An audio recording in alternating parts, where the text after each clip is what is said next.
Bonjour à tous, de la lumière pour Cinemaniacs. J'ai malheureusement pas l'équipement nécessaire pour faire les vidéos que je fais habituellement, mais j'utilise mon téléphone puisque mon équipement est envoyé par la poste pour de l'entretien. Ça va être soit de la réparation ou tout simplement de la nouvel équipement qui va arriver très bientôt. Mais je voulais faire aujourd'hui juste une petite une théorie de ma part, parce que je sais que il y a beaucoup de monde qui aime taper sur l'univers de Marvel. Je suis pas là pour défendre l'univers de Marvel, mais juste peut-être expliquer mon point de vue du côté de ma fascination sur cet univers-là de films de l'univers cinématographique de Marvel. Puis même toutes les grosses franchises de ce genre-là. Je pense que le problème qu'il y a aujourd'hui, et je vois des mondes du monde déjà mentionnés comme quoi qu'il y a déjà trop de films, qu'il y a une saturation, qu'il y a trop de films de super-héros, ça se ressemble trop. Moi, je dis à ce monde-là, as-tu déjà écouté une partie de la Ligue nationale de hockey, de la NFL, de soccer européen, de basketball NBA? Combien de parties qu'ils ont par année? La NFL a quoi? Pas loin de 20 parties si on inclut les pratiques. Le basketball, le hockey, il doit avoir une centaine de parties si on inclut les séries. Le baseball, on en est à presque 200 parties par année avec les playoffs. Le soccer européen doit bien avoir tous les tournois britanniques, Angleterre, européens, le foot, le FIFA, toutes ces choses-là, il doit bien avoir 1000 parties par année, je sais pas. Puis, tu te tentes pas. Ben, pour le monde qui suit Marvel et qui aime ça, c'est comme ça. Sauf que, comme ça va arriver souvent, moi je donne un exemple pour à Montréal, tu vas au Centre Bell, tu vois une partie du Canadien de Montréal, et ça donne que, comme on dit dans le jargon des, euh, des juges d'estrade, ils se sont pas présentés. Les joueurs se sont pas présentés. Ben, je pense que ça, c'est par rapport à la quantité de matchs que les joueurs vont jouer. Nul ne peut être à son 100% à tous les jours durant 365 jours. On l'est tout, ça, c'est être humain. Puis, ben, je pense que c'est ça qui arrive aussi avec Marvel. D'après moi, il y a peut-être trop de contenu avec tout ce qui est produit par euh, Disney, que ce soit pour Disney+, les séries ou les films, et tout le côté merchandising qui est autour de ça. C'est beaucoup, beaucoup de contenu. Ils font ça, j'imagine, parce que à quelque part, tu as des comptables qui disent c'est ce qui rapporte le plus, donc on va maximiser notre énergie sur ce qui rapporte le plus et mettre de côté ce qui rapporte le moins. Parce que ils ont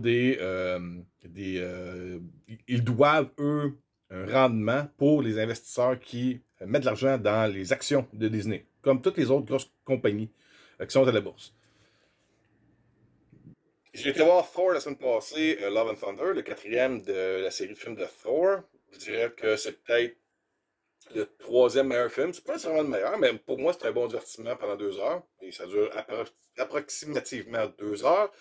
Ça s'étire pas trop. Il y a des rumeurs comme quoi qu'il y a beaucoup de scènes qui ont été coupées avec Peter Dinklage, avec aussi Jeff Goldblum, avec aussi, là j'oublie le nom, mais l'actrice qui a joué Mama dans Dread et qui joue aussi l'un des personnages importants de la série de Game of Thrones. Elle a eu un salaire apparemment qui tournait autour de 7 millions et on la voit carrément pas dans le film. Donc elle avait un rôle important, j'imagine. Mais il y a eu des raisons, j'imagine, pour avoir plus de diffusion par jour pour apporter plus d'argent. Ils ont raccourci le film de 2 heures. Ça, c'est tout de vous dire. Il n'y a pas de confirmation. Personne ne va annoncer ça. Puis, c'est quoi? C'est le 28e, 29e film du MCU. Puis, il n'y a jamais eu de Director's Cut jusqu'à aujourd'hui. Donc, je pense pas qu'il va y avoir un Director's Cut de Thor Love and Thunder. Présentement, les analystes disent que le deuxième week-end est tombé de 68%. C'est pas bon. C'est vraiment pas bon. Puis, c'est similaire si je me rappelle bien, Doctor Strange in the Multiverse of Madness. Et aussi même Spider-Man No Way Home, ce film-là est rendu à 1,9 milliard au cinéma. Sauf qu'il a fait beaucoup plus d'argent dans le premier week-end. Mon avis à moi, ma théorie, puis là j'entends du monde dire la qualité n'est plus là. Il y a trop de films. Il y a trop de contenu. On est tanné. Il y a le jargon en anglais, ils disent le superhero fatigue. N'empêche que si vous regardez, si vous allez sur soit TheNumbers.com ou l'un des plus populaires, BoxOfficeMojo.com, vous allez voir que si vous allez d'année en année, depuis 2008, dans le top 10 des films les plus lucratifs par année, la plupart des films de super-héros, surtout Marvel, mais aussi tout ce qui est produit par Warner Bros. Pictures pour l'univers de DC, et même quelques autres films qui ont, des fois on ne sait pas que c'est tiré d'une bande dessinée, mais ça se retrouve là-dedans. Ça se retrouve souvent dans les films les plus rentables. Même si on dit, ouais, mais il y a des films indépendants qui ont coûté beaucoup moins cher et le film a rapporté 10 fois son investissement. Ouais, mais si le film a coûté 10 millions puis a rapporté 100 millions, c'est super beau, mais le 100 millions est rien comparé aux 500, 600 millions de profits générés avec les grosses productions. Ça, c'est le même que je vois ça. Puis en même temps, je ne veux pas bâcher, je ne veux pas défendre un pour taper sur l'autre. Moi, pour moi, j'ai fait une liste il y a pas longtemps, dans les dernières vidéos, justement, là, mon top 40 de mes films préférés. La part des gens vont dire, ah, Denis, t'es un gars des années 80. Ouais, je suis né dans ce temps-là. Beaucoup de films de genre qu'on appelle, oui. Mais j'aime aller au Festival Fantasia quand j'ai le temps. Malheureusement, depuis quelques années que mon travail, c'est impossible pour moi de me présenter au Festival Fantasia. Malgré que cette année, je vais essayer de trouver une journée, si c'est pas cette semaine, la semaine prochaine, pour pouvoir aller voir quelque chose, changer d'idée aussi. J'aime les films d'auteur. Si le film me divertit, si le film m'apporte de quoi d'intéressant, tant mieux. J'aime tous les genres de films, les biographies, les films qui viennent de différents pays, différents styles, différents genres, mais j'aime le divertissement hollywoodien, blockbuster, film de grand déploiement et l'univers de Marvel, puisque depuis que je suis petit, je lis les comics de Marvel. Ben, je dis depuis que je suis petit, mais j'ai quand même arrêté il y a près d'une vingtaine d'années. Donc, j'ai de la misère à m'attacher à tout ce qui est propriété intellectuelle de Marvel, qui est développé sur Disney+, ou le cinéma, qui a trait à des personnages que je ne connais pas. Par exemple, Moon Knight, même s'il existait bien avant, je n'ai jamais vraiment connu ce personnage-là. Qu'est-ce qu'il y avait donc aussi? Anyway, je tourne autour du pot, juste pour vous dire que ma théorie à moi, malgré que vous avez totalement raison, je pense qu'il y a un peu de tout ce que vous dites là-dedans qui est véridique, que ce soit la surabondance du contenu pour l'univers de Marvel. C'est dur à suivre aussi. Si aujourd'hui vous commencez à dire, hey, c'est gros cette affaire-là, je commence à aimer le cinéma, je commence à aimer le divertissement, puis j'aimerais ça embarquer dans l'univers de Marvel, ben, ça devient un peu comme épeurant de constater que tu embarques dans quelque chose que si tu veux tout comprendre, tu as déjà au-dessus de 100 heures de contenu, si on inclut Disney+, et les 28-29 films de Marvel. Au total, ils ont déjà calculé au-dessus de 100 heures de contenu. Donc, ça peut faire peur à bien du monde. Mais moi, là-dessus, je pense que la chose que les gens ont... Si vous avez la même théorie que moi, tant mieux. Là. Moi, je pense que ce qui fait mal depuis le début de la phase 4, et c'est pas la phase 4, c'est un addon de paramètres de placement ou de développement de technologie avec Disney et avec d'autres compagnies. Exemple, Warner Bros. Ont instauré le HBO Max. Paramount ont Paramount Plus en streaming. Disney, bien sûr, pour tout ce qui est Pixar, Lucasfilm, Marvel, Walt Disney Pictures. Ça se retrouve sur Disney Plus et Star, et aux États-Unis sur Hulu également pour le matériel plus mature. Il y a Peacock aux États-Unis aussi pour le matériel de Universal. Au Canada, nous, on a Crave qui ont des ententes de licence avec différents produits qui sont ailleurs distribués sur d'autres streamings. Et c'est pareil pour les gens en Europe.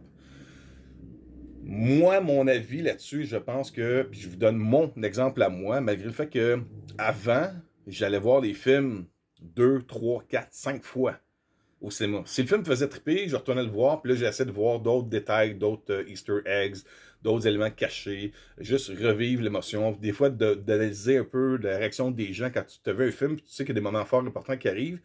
Lorsque tu retournes au cinéma, c'est le fun aussi de voir la réaction des gens. Puis ça, c'est un côté que je trouve ça le fun. Mais je pense qu'aujourd'hui, le problème des films comme Doctor Strange, les films de DC, ou comme il y a eu avec The Suicide Squad, ou avec qu'on a présentement avec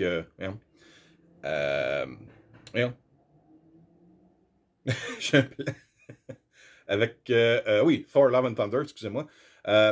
C'est ben là, je vais vous donner mon exemple.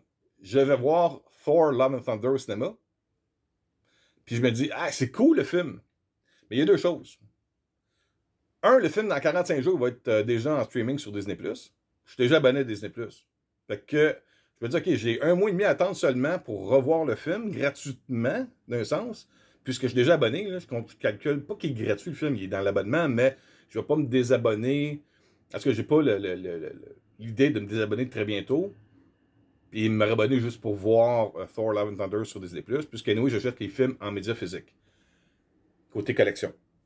Mais l'autre côté aussi, c'est que on commence à être mentalement préparé à ça, où est-ce qu'on sait que le film va être diffusé maintenant dans un mois et demi sur une chaîne streaming. Et entre-temps, j'ai la NHL, la NBA, le NFL, le MLB, le MLS, le foot européen. J'ai Netflix, Paramount Plus, Peacock, HBO Max, Crave. Il y a du contenu de fou, sans arrêt. Où est-ce que je manque de temps? Je pense que littéralement, je manque de temps dans ma vie pour tout regarder ce que j'aimerais regarder. Puis, je pense que c'est ça le problème. C'est qu'il y a tellement de contenu à cette heure à voir, qui est quand même, tout dépendant de vos goûts, de différents genres. Il y a du matériel, puis l'ironie, moi, c'est quand je vois sur des groupes Facebook, quand il y a des gens qui disent oh, j'ai pas mal tout vu c'est ce qu'il y a sur Netflix, est-ce que vous pouvez me conseiller d'autres choses, puisque je pense avoir tout vu? Je me dis, d'où tu travailles pas, puis tu dors pas, là, ça n'a pas d'allure. Mais, juste pour revenir à Thor Love and Thunder, la chute du box-office, je pense que les gens maintenant sont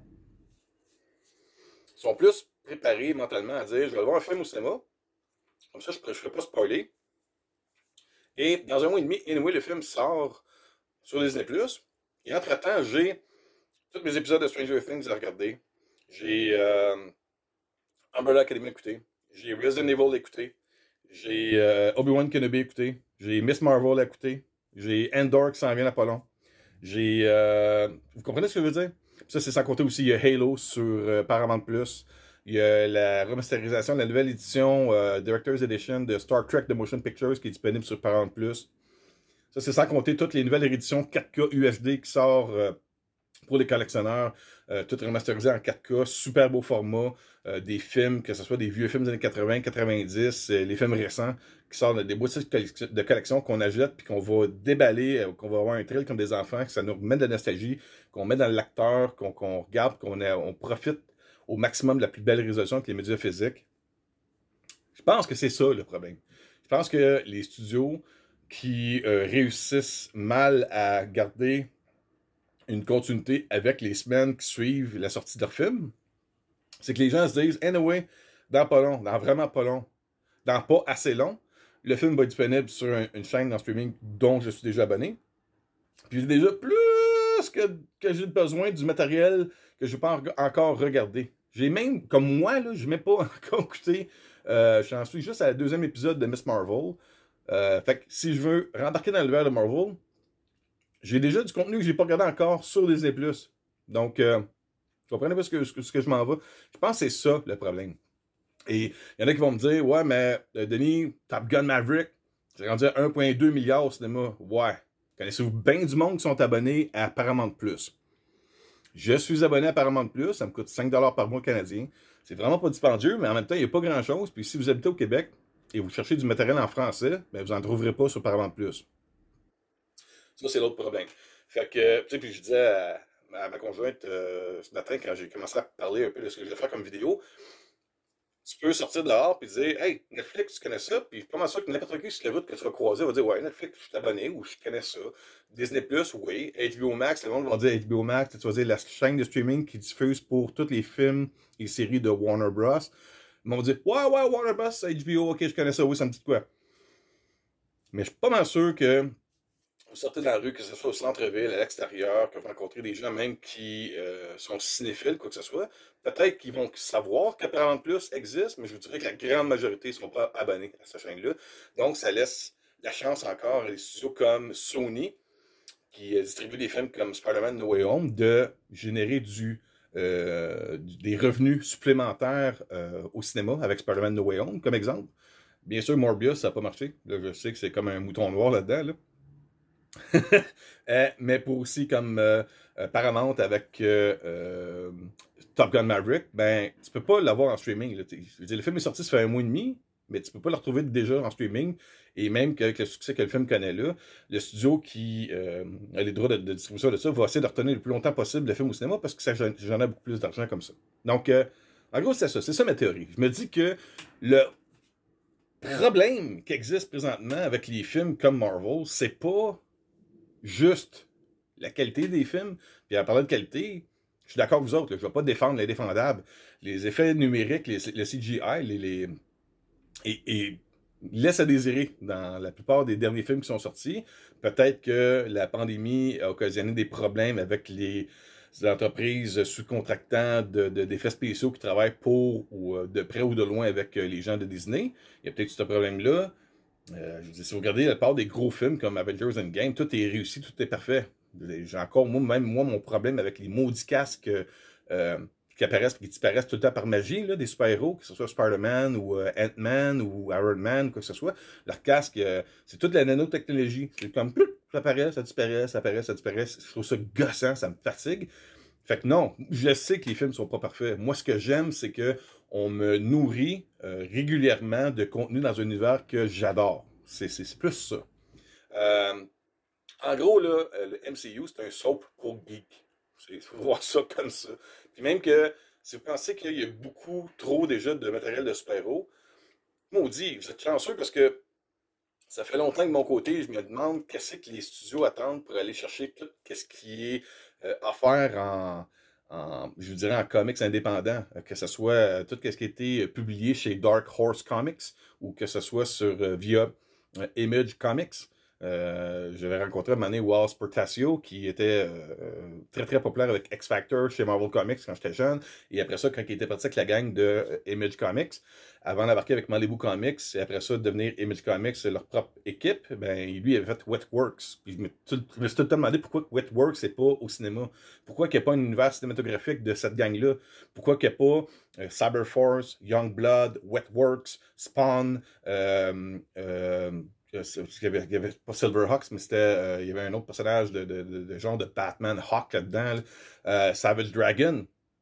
Tu mets tous ces personnages-là, tu fais un univers débile, là, tu peux faire le Team 7 dans le passé. Anyway, il y a d'autres contenus, même encore de comics, qui n'ont même pas été approchés, qui pourraient être développés pour le cinéma ou pour des séries en streaming. Puis on dirait que les studios s'attardent juste à du Marvel. C'est le côté qui m'agace. Mais comme je reviens avec le sport, il n'y a pas trop de contenu Marvel. Il n'y a juste pas assez de bon contenu bien fait de Marvel ces dernières années. Là, il y a le Comic-Con de San Diego qui s'en vient ce week-end.